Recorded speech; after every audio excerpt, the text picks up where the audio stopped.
वहाँ पर कोई है। कौन है वहाँ? मार देगा हमें वो।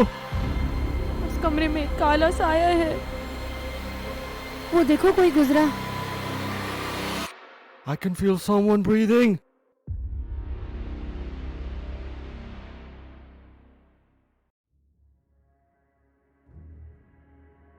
Assalamu alaikum and welcome to my channel The Dark Shadows by RHL. चलो सोचो, आप एक खुशी के माहौल में गए हो, एक शादी अटेंड करने गए हो और जहां आपको ठहराया गया है वो जगह आसिफ ज़दा हो। और जब आप शादी के होस्ट को ये बताओ कि ये जगह तो आसिफ ज़दा है, तो वो कहें कि हमें तो पहले से ही पता है, तो कैसा फील करोगे? ये वियर्ड वाकया सना ने हमें भेजा है, जिसका कहना है कि हमें आसिफ वाली जगह में रहने का इतना शौक नहीं लगा जितना इस बात से लगा है कि हमें जानते हुए भी आसिफ ज़दा जगह में रुकवाया गया था। वियर्ड है ना? तो इस स्टोरी को पूरा सुनना, पर उससे पहले अगर चैनल पर नए हो तो इसे सब्सक्राइब कर दो।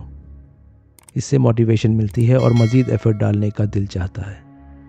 और हाँ, अगर आपके पास भी कोई हॉरर एक्सपीरियंस है तो मुझे ईमेल करके भेज दो। मैं आपकी स्टोरी को अपने चैनल पर शेयर कर दूंगा और इसे और लोग भी सुन लेंगे। तो शुरू करते हैं।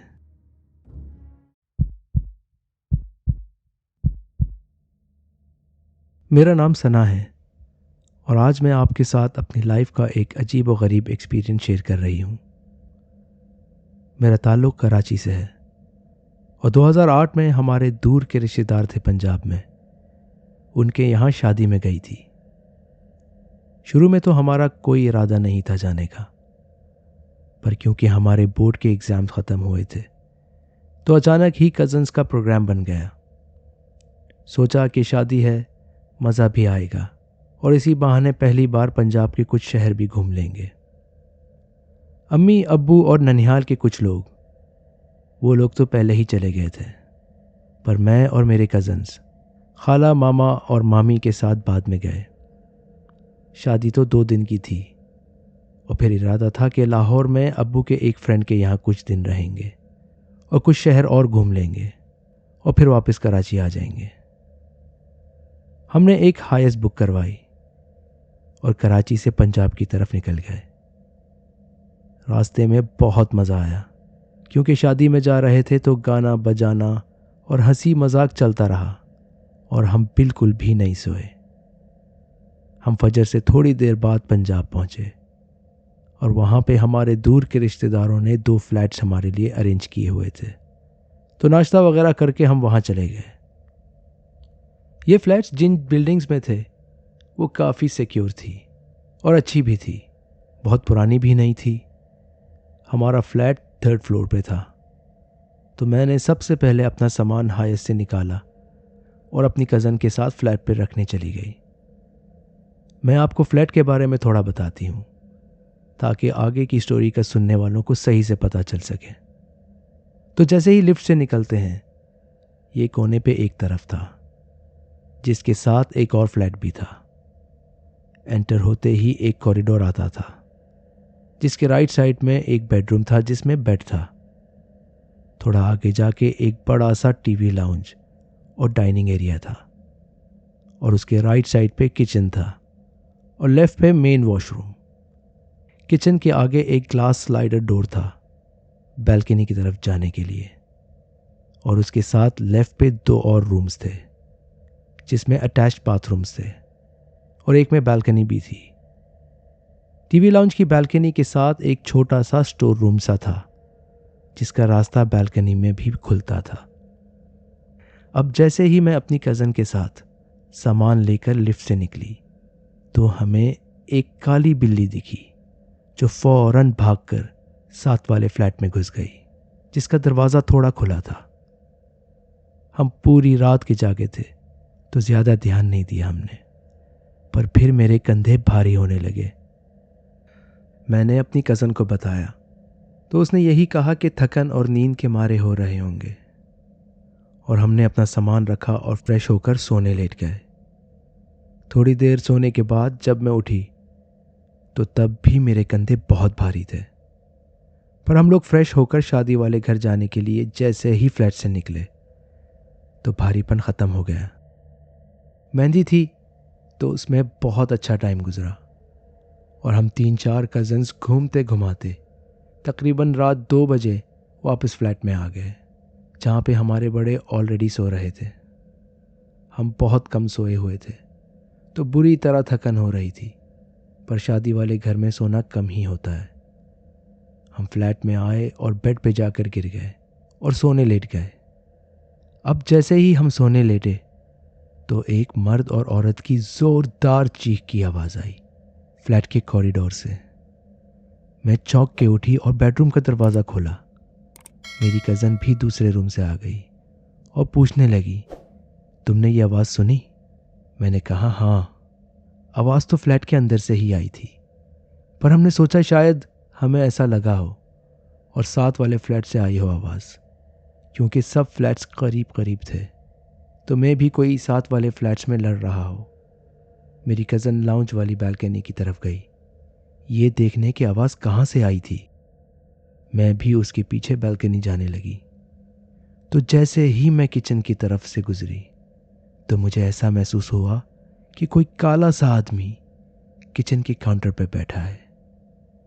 मैं पीछे हुई और गौर से देखने लगी तो वाकई कोई काला आदमी, बिल्कुल डार्क, आंखें भी नजर नहीं आ रही हो, किचन के काउंटर पर बैठे अपना सर आगे पीछे हिला रहा था। मैं घबरा तो गई थी पर पैनिक नहीं किया और चुपचाप अपनी कज़न के पास बालकनी में चली गई। मैंने इसलिए भी पैनिक नहीं किया कि शायद मैं नींद में हेलुसिनेट कर रही हूँ, और अपनी कज़न को भी नहीं बताया कि वो पैनिक ना कर जाए, और बालकनी में खड़े होकर बाहर देखने लगी। पर मेरी नज़रें बार बार उसी तरफ जाने लगी, पर मुझे वहाँ से किचन नज़र नहीं आ रहा था। पर मेरी नज़र फिर स्टोर रूम पे पड़ी, जिसकी एंट्रेंस बालकनी से भी थी। तो मैंने फिर से उसी काले आदमी को कैबिनेट पे बैठे देखा, और वो वैसे ही अपना सर आगे पीछे कर रहा था। अब मैंने सोचा कज़न को बताऊं, पर उसने कहा कि चलो अब चलते हैं और सो जाते हैं। पता नहीं आवाज़ कहाँ से आई थी और अब तो आ भी नहीं रही है। और मैं बगैर कुछ कहे वहाँ से उसके साथ वापस आ गई और हम अपने अपने रूम में चले गए सोने के लिए। मैंने देर नहीं की और आंखें बंद करके फौरन ही सो गई और इस बारे में कुछ नहीं सोचा, इतनी थकी हुई थी मैं। बीच रात में वॉशरूम जाने के लिए मेरी आंख खुली तो मैं उठकर जो वॉशरूम टीवी लाउंज के साथ था वहाँ गई। मेरे जहन में उस बारे में उस वक्त कुछ भी नहीं था जो मैंने देखा था। मैं जब वॉशरूम गई तो उसका बल्ब फ्यूज था। मैंने फ़ोन की टॉर्च जलाई और जब वॉशरूम से फारिग होकर वॉश बेसिन पे हाथ धोने गई तो मुझे फिर से एक अजीब भारीपन अचानक से कंधों पे महसूस हुआ। और फिर वॉश बेसिन की मिरर से मुझे ऐसा लगा जैसे कोई मेरे पीछे से गुजरा हो, कोई डार्क सा साया। अब मैं बहुत डर गई और फौरन वॉशरूम से बाहर निकलकर तेजी से अपने रूम की तरफ जाने लगी। तो मैं देखती हूँ कि मेरी कज़न लाउंज में बैठी है और फ्लोर की तरफ देख रही है। मैं इतनी खौफज़दा थी कि मैंने कोई बात नहीं की और रूम में जाकर जितनी दुआएं आती थीं पढ़ने लगी और सो गई। सुबह हुई तो मैंने अपना सामान लिया और दूसरे फ्लैट में रख दिया और फिर हम लोग थोड़ा घूमने निकल गए।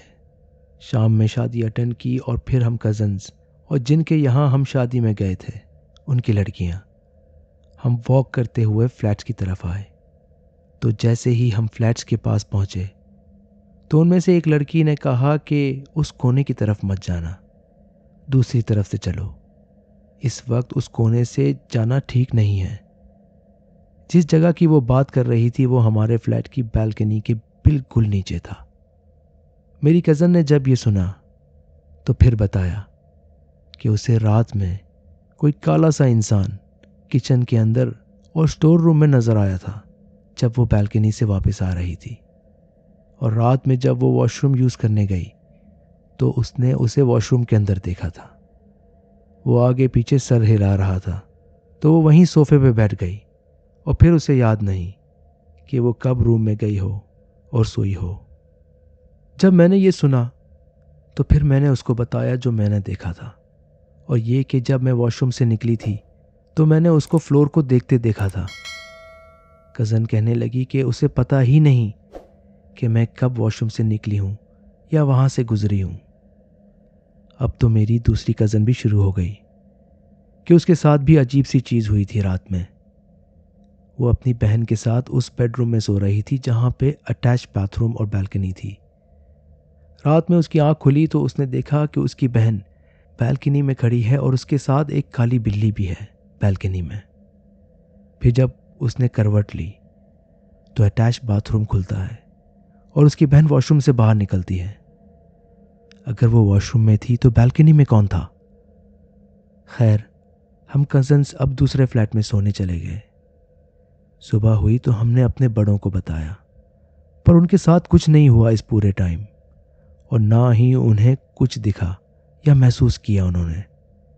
पर कुछ कज़न्स ने हायस के ड्राइवर्स से पूछा अगर उन्होंने कुछ देखा हो तो उन्होंने ये बताया कि रात में कई बार उनको बालकनी में कोई शख्स नज़र आया है जो अपना सर आगे पीछे हिला रहा होता है। वो यही समझे हम में से कोई होगा। हमने उस जगह से जाने से पहले उसी लड़की से पूछा जिसने हमें रात में उस कोने की तरफ जाने से मना किया था कि इस फ्लैट में कोई मसला है क्या।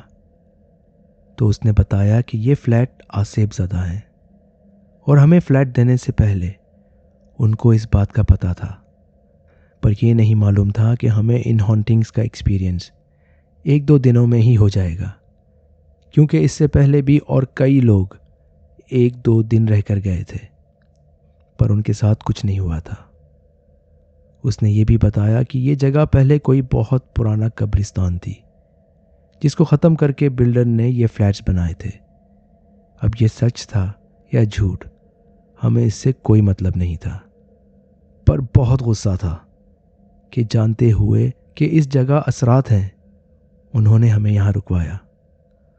हम जा ही रहे थे तो हमने कुछ नहीं कहा और बस वहाँ से लाहौर के लिए निकल गए। ये एक बहुत ही अजीब सा एक्सपीरियंस था मेरा, एक हॉन्टेड जगह पे रुकने का और कुछ देखने का। पर उससे भी अजीब ये था कि हमें जानबूझकर उस जगह पे रुकवाया गया था। आज भी हम कज़न्स जब मिलते हैं और उस एक्सपीरियंस के बारे में बात करते हैं तो उस एक्सपीरियंस से ज़्यादा हमें इस बात पे हैरत होती है कि उन लोगों को इस फ्लैट के असरात का पता था और फिर भी हमें वो जगह दी थी। तो गुस्सा भी आता है और हंसी भी आती है कि अजीब लोग थे। खैर, अगर आपको ये कहानी पसंद आई तो अपने चैनल पे ज़रूर शेयर करिएगा। तो दोस्तों, ये था हमारा आज का एपिसोड। अगर आपको ये कहानी पसंद आई है तो वीडियो को लाइक कर दो, चैनल को सब्सक्राइब कर दो और अपने दोस्तों के साथ भी शेयर कर दो। मेरे साथ जुड़कर आप मुझे और भी खौफनाक कहानियाँ सुनाने का मौका दोगे। और याद रखना, आपकी सपोर्ट के बिना मेरा चैनल खाली है। इसीलिए अगर आप चाहते हो कि मैं ऐसी और हैरत अंगेज़ कहानियाँ आप तक पहुँचाता रहूँ तो वीडियो को लाइक करके और बेल आइकन को दबाकर नोटिफिकेशंस को भी ऑन कर दो। आपका प्यार और साथ मेरे लिए सब कुछ है। अपनी स्टोरी शेयर करने के लिए जो ईमेल एड्रेस आ रहा है उसे यूज़ कर लो। अब मिलता हूँ अगली खौफनाक कहानी में। फिर मिलते हैं।